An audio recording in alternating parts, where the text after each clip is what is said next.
Vientos globales y domésticos a favor y en contra. Estamos en un tiempo de cambio en el contexto global, así que antes de hablar de Latinoamérica, amerita repasar cómo está el contexto global. Empezando por el COVID, si bien en el mes de enero tuvimos en todo el mundo un fuerte rebrote de contagios, como se ve en el gráfico de la izquierda, en la línea negra, que también trajo un aumento en las muertes. Lo que se vio claramente, que es el gráfico de la derecha, es que la tasa de muertes sobre contagios se desplomó. Y esto hace de que estemos pasando de una fase de pandemia a una fase de endemia. Esto desde el punto de vista económico es muy buena noticia, porque es un elemento que les permite a los gobiernos tener un argumento válido de que hay que eliminar todas las restricciones a la movilidad, lo que les ayuda a recuperar sus economías. Diría que la única excepción en el mundo es China, que viene desde hace un tiempo aplicando tolerancia cero, y después vamos a ver unos temitas relacionados con eso. Así que bueno, el COVID desde el punto de vista del panorama macro mundial empieza a ser menos relevante. El PBI global viene creciendo muy fuerte, creció 6% anualizado en el último trimestre del año, y no es que hace poquito empezó la normalización económica. Entonces acá tenemos no solo un efecto normalización de la pandemia al reducirse las restricciones, sino tenemos los efectos que llevan un tiempo en manifestarse de las políticas monetarias y fiscales ultra expansivas en el mundo. Como vemos en el actual primer trimestre del 2022, está habiendo una desaceleración global que se concentra mucho en el mes de enero. Ya el mercado lo tiene incorporado, y que tiene que ver con este rebrote de COVID. Pero como se ve en el gráfico, estos son estimados de JP Morgan. Se prevé que volvamos a un crecimiento sólido en el segundo trimestre, y para el año el crecimiento es un crecimiento que es mayor al cual estaba creciendo el mundo antes que estallara la pandemia. Y esto está generando un recalentamiento de la producción y del empleo en las economías desarrolladas. Y eso ha disparado la inflación a nivel global, que ya venía alta durante la pandemia por las rigideces de oferta que creó la pandemia. Ahí vemos en el gráfico de abajo cómo el índice de inflación global ponderada, que estima, es tomado de Bloomberg, estamos alcanzando niveles superiores al 6% anual, y se empieza a correr el riesgo, incluyendo en Estados Unidos, de que las expectativas de inflación de mediano plazo se empiecen a desanclar. Europa está en una situación un poco más cómoda, porque si bien la inflación núcleo supera la meta del 2%, el exceso es mucho menor del exceso que estamos viendo tanto en Estados Unidos como en el Reino Unido. Focalizándonos en Estados Unidos, la inflación total del mes de enero, que es la que ha sido el 7,5% anualizado, y la inflación que excluye alimentos y energía, la inflación núcleo, fue del 6%. En ambos casos es la mayor inflación en 40 años.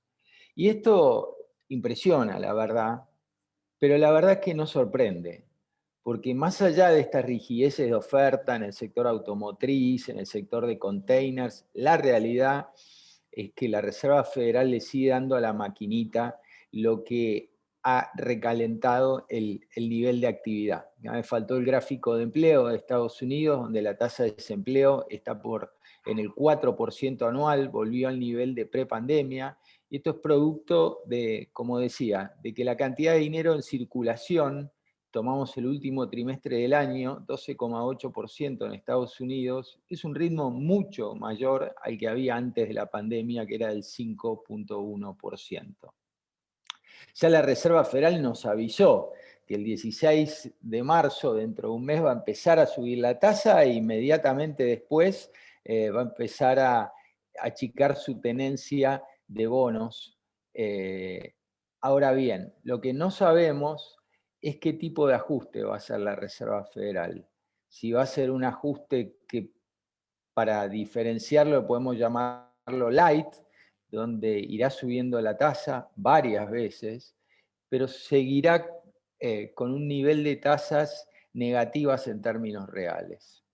Yo a eso, la verdad, le asigno una probabilidad relativamente alta, por ahí de 2/3, y eso hará que los mercados estén volátiles con estas subas de tasas que se vienen, pero en el fondo se mantengan relativamente estables. Y la economía global se va a seguir recalentando, o sea que el problema no se va a solucionar. Si en cambio la Reserva Federal decide tomar el toro por las astas, y yo a esto le asigno 1/3 de probabilidad, me parece que el mercado de acciones, por ejemplo, va a estornudar fuerte.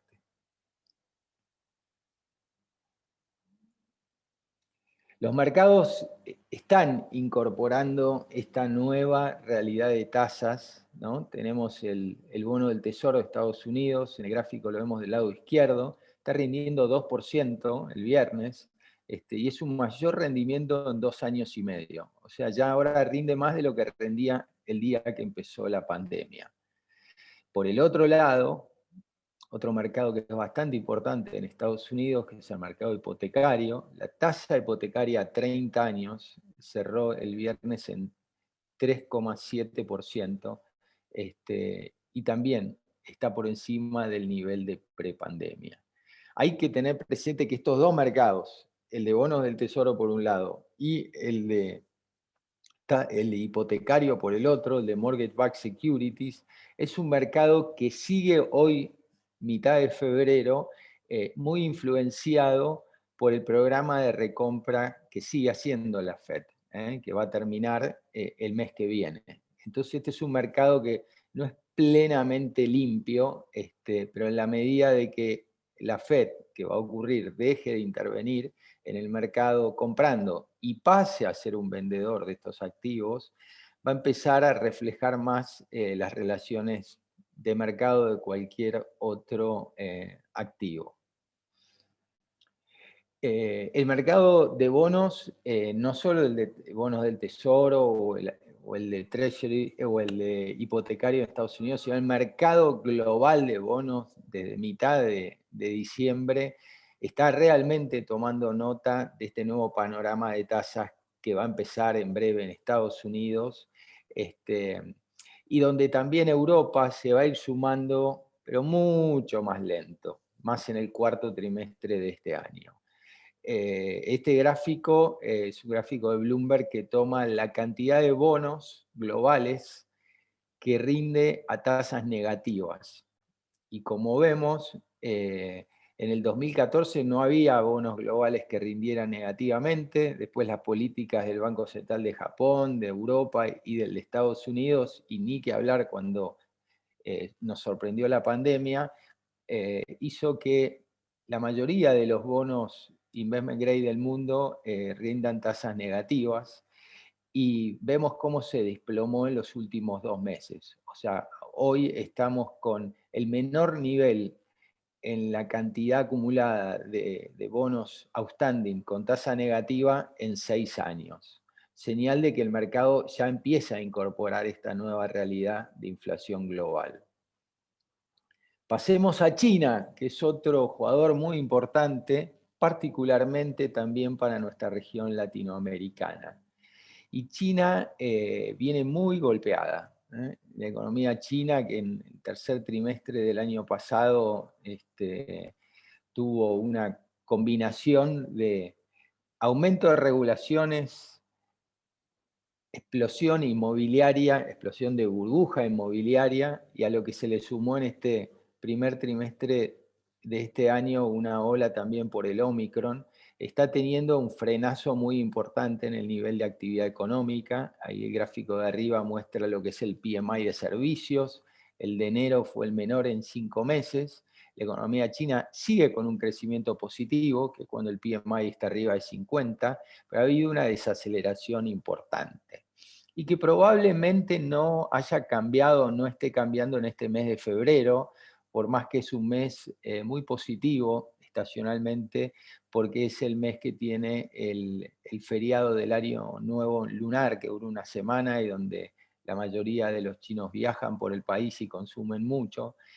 Y en este año están los Juegos Olímpicos de Beijing, que como el gobierno quiso mostrarle al mundo que lo prolijo y lo, digamos, eh, la potencia que es China en forma económica y política, exacerbaron aún más los controles.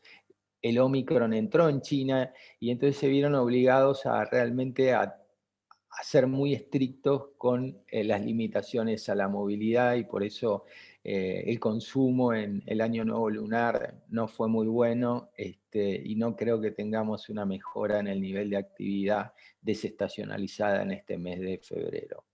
Ahora bien, el gobierno chino está en un año políticamente que es clave, porque tomó la decisión de que quiere promover un tercer mandato de Xi Jinping, que sería la primera vez que esto ocurre desde la época de Deng Xiaoping en el 82. Y para eso quiere mostrar poderío político, poderío militar y estabilidad económica. Entonces, que la economía china esté pasando un tiempo de bajo crecimiento es entendible, pero políticamente es incorrecto.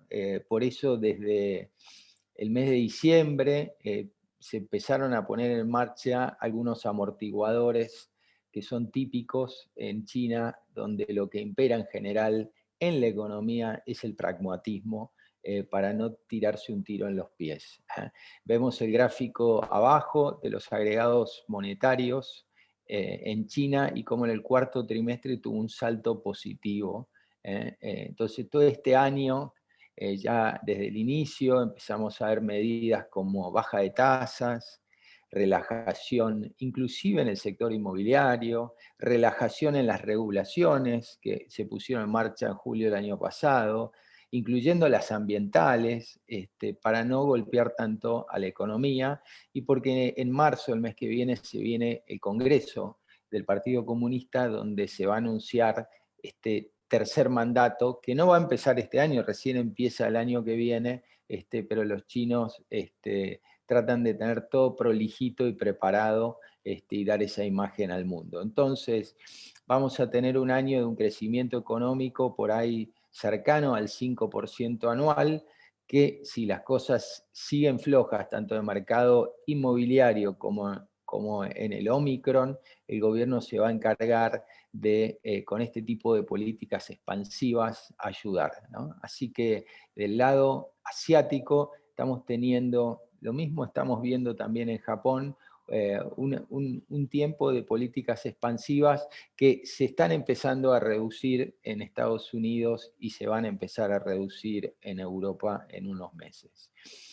A la vez, como siempre, tenemos tensiones geopolíticas, en este caso las tensiones en Ucrania y el riesgo de una guerra que se convierta en una guerra internacional, con el aditivo desde lo económico de que Ucrania es clave para Europa, particularmente para Alemania también, porque es un gran productor de energía, de cereales y de minerales, y además por el lugar donde está situado geopolíticamente, en las costas del Mar Muerto, y porque por Ucrania pasan los gasoductos de Rusia que abastecen de gas a Alemania y a varios países de Europa del Este. Así que acá, como vamos a ver y como hemos visto, los commodities que venían muy fuerte han seguido subiendo por este riesgo,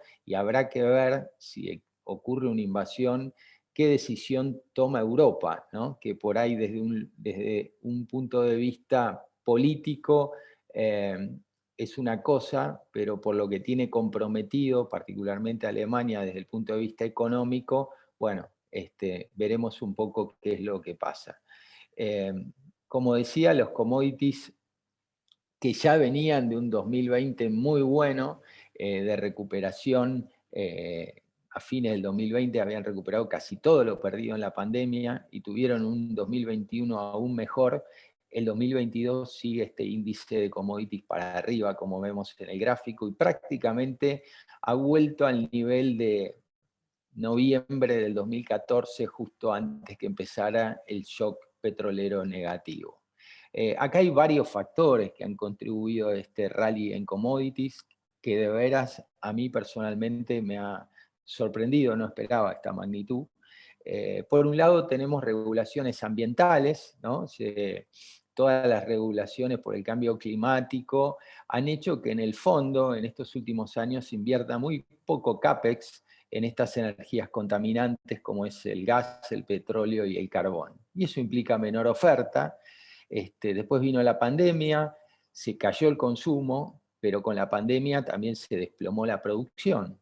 Y después vino el efecto normalización, donde se empezaron a eliminar las restricciones a la movilidad y súbitamente empezó a mejorar la demanda, la gente volvió a viajar, el consumo de jet fuel, etc.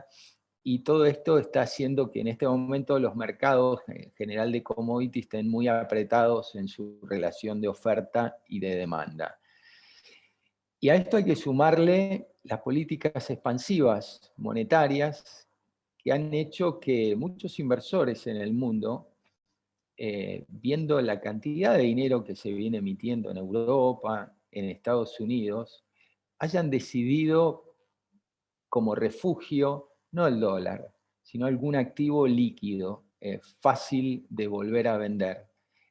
Y están demandando desde hace mucho tiempo otros activos, que lo estamos viendo hace tiempo, las criptomonedas, las propiedades, los commodities. O sea, los commodities también se han beneficiado de esta percepción de pérdida de poder adquisitivo de la moneda, que la vemos reflejada en la inflación en Estados Unidos, como mostramos al principio.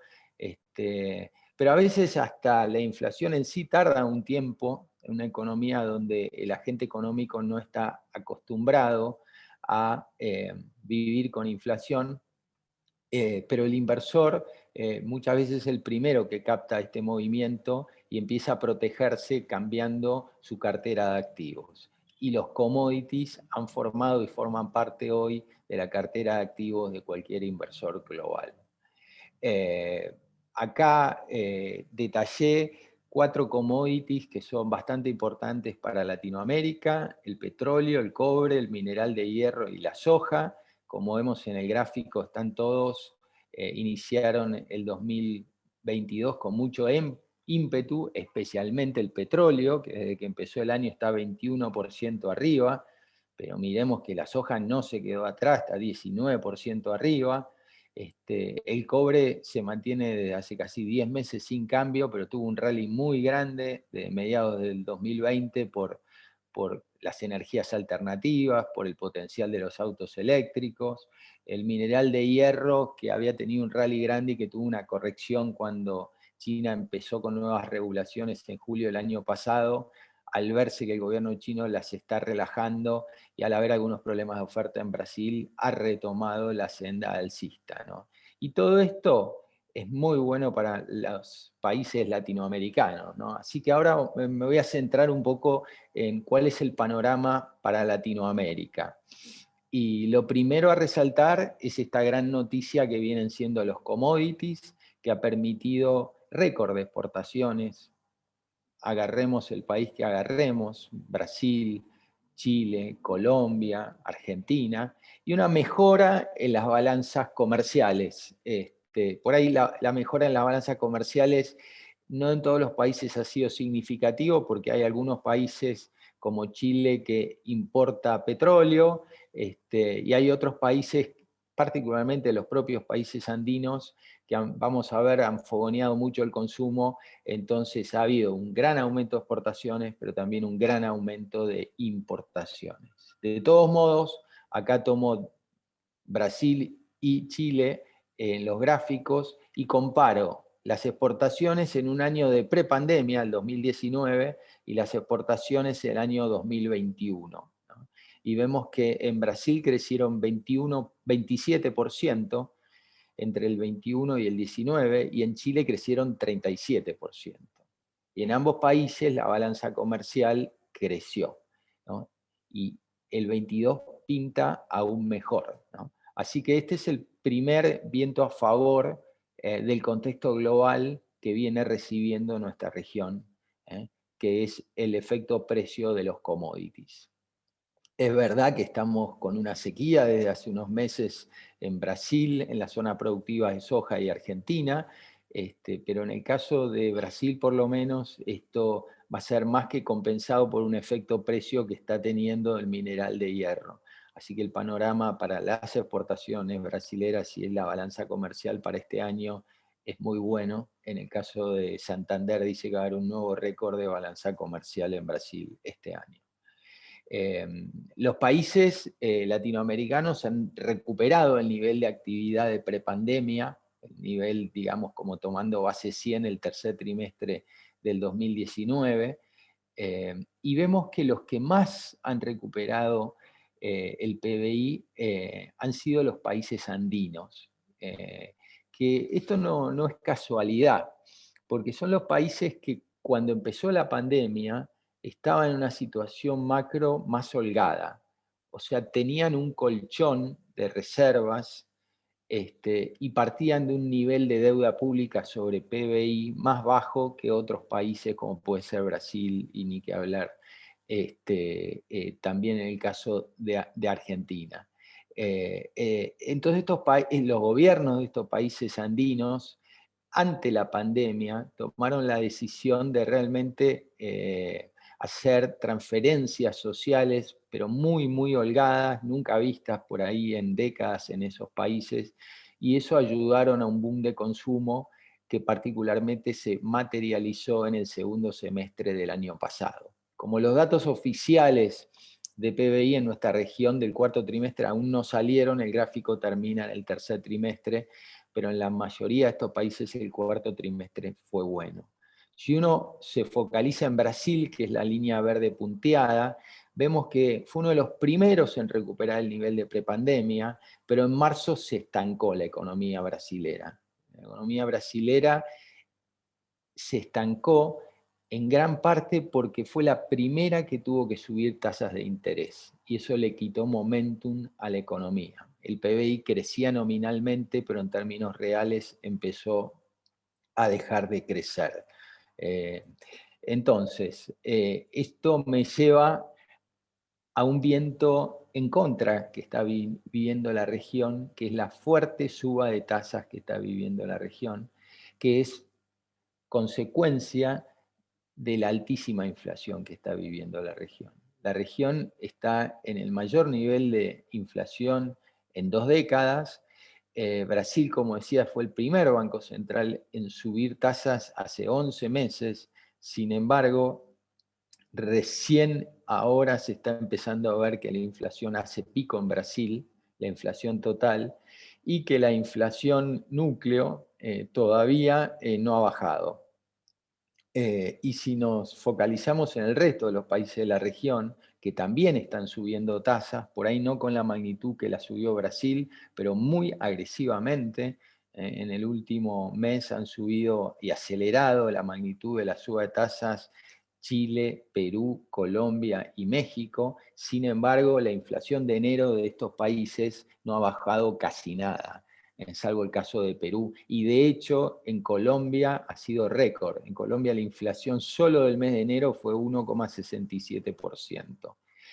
Y lo preocupante es que se ha extendido de los alimentos y de la energía a la mayoría de bienes y servicios. Y esto es un riesgo porque entonces se desanclan las expectativas inflacionarias.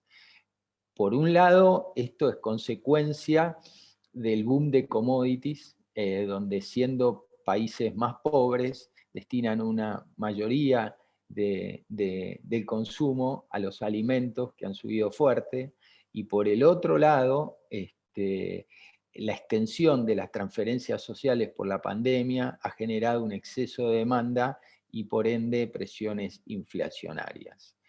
Por eso se requiere en realidad de que los bancos centrales sigan subiendo la tasa en la región. Esto es lo que va a seguir ocurriendo particularmente en el primer semestre de este año, hasta que las tasas nominales sean en términos reales neutras, ¿no? Por ahora solo Brasil ha llegado a un nivel de tasa del Banco Central que iguala la inflación. El resto todavía viene un poco corriendo la de atrás. Y todo esto va a ser mella en el consumo. Así que este primer semestre del 2022 en Latinoamérica no vamos a ver un fuerte crecimiento en el PBI, por ahí con la excepción de Colombia, donde a principio de año el aumento del salario mínimo fue del 10%, y eso de alguna manera, sumado a que su principal exportación es el petróleo, y con el rally que está teniendo, Colombia tiene un primer semestre del año muy fuerte también en cuanto a nivel de actividad. Ahora, con todo este contexto de commodities fuertes, de nivel de actividad fuerte, y además con tasas altas, uno hubiera pensado de que las monedas latinas, que se depreciaron muy fuerte en el 2020, hubieran tenido alguna recuperación en la segunda mitad del año pasado. Y fue todo lo contrario. O sea, las monedas latinas tuvieron un segundo semestre muy flojo, y esto fue producto del cuarto factor que quería focalizarme en la región, que es el riesgo político, que aumentó en este año 2021, particularmente en Chile, donde empezando por la elección de convencionales constituyentes en la primera mitad del año pasado, siguiendo por los retiros extraordinarios de fondo de las AFPs, que fueron de una magnitud inusitada, 3 retiros consecutivos, y terminando con una elección presidencial con 2 candidatos como muy extremos, digamos, que no venían ni de la concertación ni de la coalición de centro-derecha. También tuvimos un aumento de riesgo político en Perú, con una elección muy atomizada que llevó a una segunda vuelta y a que resultara electo presidente una persona que no venía a la política, que no tenía y no tiene experiencia política ni base de apoyo, y a lo que se le suma un Brasil que empezó en sus primeros 2 años de Bolsonaro con algunas reformas estructurales, y viendo que su popularidad empezaba a caer, decidió extender las ayudas sociales, no solo por una cuestión social, sino también por una cuestión política. Y eso empezó a preocupar al mercado, que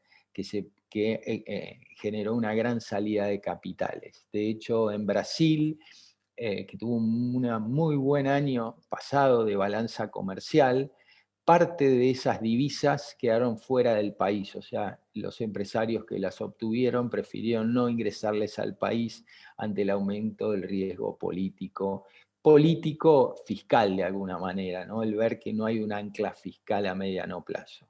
Por eso el real contra el dólar, que a fin de junio del año pasado valía 5, terminó el año 2021 con 5,60, o sea, se depreció más del 10% en el último semestre del año. El mercado sigue atento a este factor político. El 2022 tiene varios eventos importantes, particularmente en Colombia. En menos de un mes tendremos las elecciones de Congreso, y el 29 de mayo tendremos las elecciones presidenciales, donde el candidato que más mide en las encuestas, que es Gustavo Petro, que ya muchas veces fue candidato y que tiene un perfil por ahí que sería comparable con el de AMLO en México, hoy es el que de alguna manera se sabe que va a llegar a la segunda vuelta. Por el otro lado, en Chile ya la elección ocurrió, pero el mercado sigue inquieto porque en este momento, digamos, ocurre algo inusual en la historia de Chile, del poder político, que está conviviendo el poder que tiene un presidente con una asamblea constituyente que va a modificar la Constitución, y que eso de alguna manera va a determinar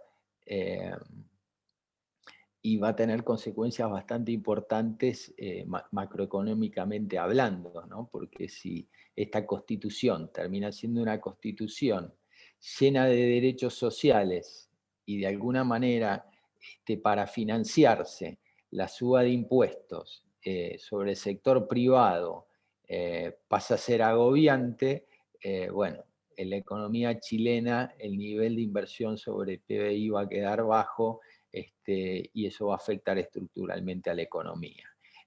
Los constituyentes en Chile tienen hasta el 4 de julio para presentar reformas a la Constitución, y después tienen 60 días para hacer un referéndum para que la población vote si está de acuerdo con la nueva Constitución. Por el otro lado, tenemos la gran elección de Brasil, que va a ser el 2 de octubre, la primera vuelta de este año, que también es una elección legislativa y presidencial. Entonces, el tema político está siendo muy importante en la región y afectó mucho el nivel de los activos en el segundo semestre del año pasado. En nuestra opinión, estamos viendo algunas señales desde diciembre que nos hacen ver que el riesgo político se está empezando a balancear. O sea, no es que desaparezcan ni las tendencias estatistas ni las regulaciones, pero sí que ha encontrado frenos, tanto por la falta de espacio fiscal como por la representatividad de fuerzas moderadas en el Congreso, que en las elecciones de Congreso han ganado más peso. Esto, por más que la elección en Chile ganó un candidato que el mercado pueda ver no tan promercado, en el Congreso la alianza que gobierna en el Senado solo tiene el 10%. En Perú, el presidente Castillo coincidía que vencía el mandato del presidente del Banco Central, alguien muy respetado en todo el mundo, el presidente del Banco Central en Perú, quedaba la duda de si le iban a renovar el mandato dando el cambio de contexto político y sin embargo se lo renovaron a Valverde. En México hubo elecciones de medio término el año pasado. AMLO tenía mucha expectativa porque quería llevar a cabo una reforma eléctrica y algunas otras reformas. No le fue bien en las elecciones, perdió alguna de las mayorías que tenía y la reforma eléctrica por ahora está cajoneada. En la Argentina también hemos tenido unas elecciones legislativas donde el oficialismo perdió el quórum en el Senado. Y en Brasil es una incógnita de lo que va a pasar en esta elección del 2 de octubre, pero vemos señales de los tres candidatos con más chances hoy por hoy, que son Lula, una reelección de Bolsonaro, y Sergio Moro. Vemos señales en los tres casos de una moderación. De hecho, Lula hace 2 meses sacó una foto con Gerardo Alckmin, que era del PSB, que fue intendente en San Pablo y creo gobernador de San Pablo, y le propuso una alianza, ¿no? Y esto hace recordar a Lula del 2002, creo que fue cuando asumió por primera vez, donde eligió un presidente del Banco Central pro mercado y sorprendió al mercado, ¿no? Entonces, bueno, estamos viendo que el riesgo político se está empezando a balancear en la región y producto de eso vemos en el gráfico de arriba, que es el tipo de cambio del Brasil, como el tipo de cambio que a fin del año pasado estaba en 5,60, el viernes cerró en 5,25.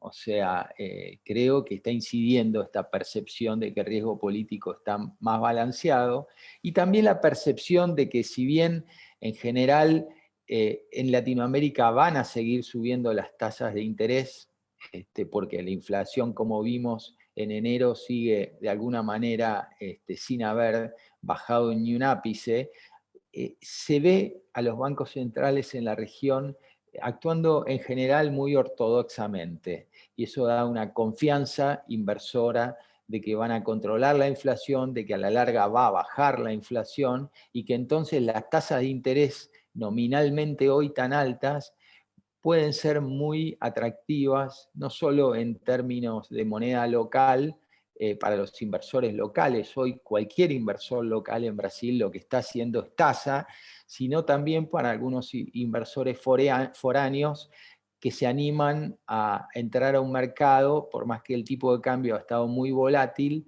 de que en el fondo, si el riesgo político se ha balanceado, si estamos con tan fuerte ingreso de divisas y se frena la salida de capitales, tenemos una cuenta capital que en el fondo pueda ser en el neto positiva, ¿no? Por eso tenemos esta mejora en el real desde hace un mes y medio. En el gráfico de abajo lo que vemos es la tasa del Banco Central, se llama la tasa Selic, está en 10,75, se esperan 2 subas más de tasa, se espera que el pico sea de acá a 2 o 3 meses en 12,25, eso es lo que ya grafiqué, incorporé la expectativa, y son niveles de tasa que no son nuevos, los hemos visto en el 2002 mayores, en el 2007, en el 2010 y en el 2016, pero en general se acerca a niveles techos de tasa que después bajan, ¿no? Entonces, en este momento es muy atractivo hacer tasa en Brasil, y yo diría que en estos países de Latinoamérica que he mencionado, que están subiendo fuerte la tasa, como Colombia, como Chile, como Perú y como México.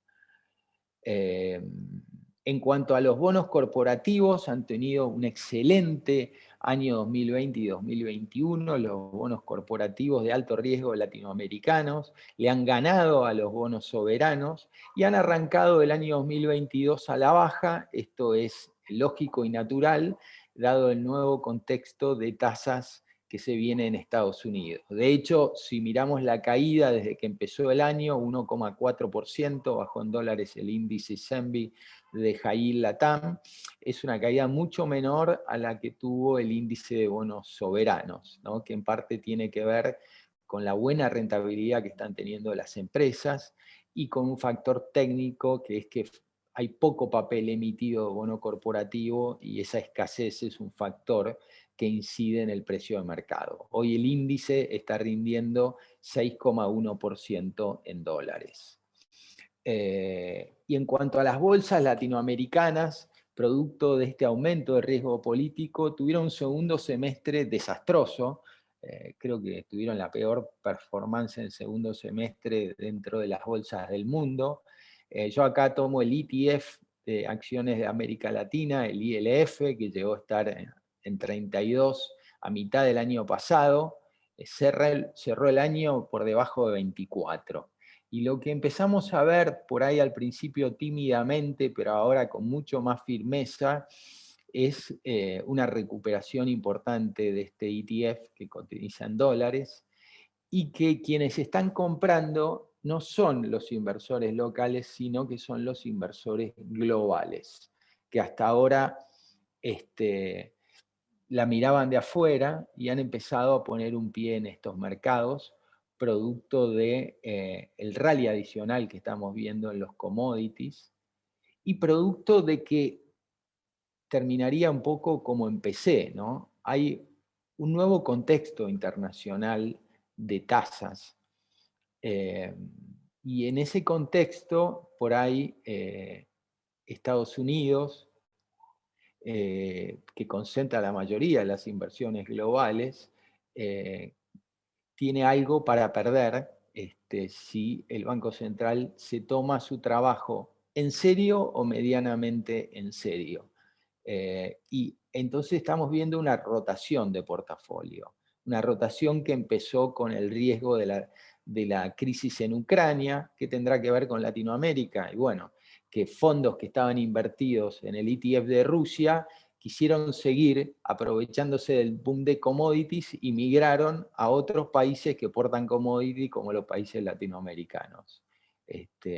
Así que bueno, ese es el panorama. Por ahí un trade que uno podría decir riesgoso, pero que me animo a recomendar, es por ahí estar largo las bolsas latinoamericanas. Yo creo que van a terminar el año 2022 con un retorno positivo, y que el S&P, que viene de 4 años seguidos de retorno espectacular y de ganarle con creces a las bolsas latinoamericanas. Me parece que dependerá de qué camino elija la Fed. Si la Fed decide un ajuste light y por ahí termina el año neutro, levemente positivo, pero las bolsas latinoamericanas van a terminar con un año mucho mejor. Hay que recordar, esto me olvidé decirlo, que 2/3 de las acciones que forman parte del ILF, del ETF de bolsas americanas, 2/3 de los componentes son acciones de commodities y de bancos. Y son dos sectores muy beneficiados, uno por el rally en los commodities y el otro por la suba de tasa. Entonces, por ahí, un trade para hacer en un tiempo de incertidumbre en el contexto global es hedgear todo o parte de una inversión larga en el equity latinoamericano.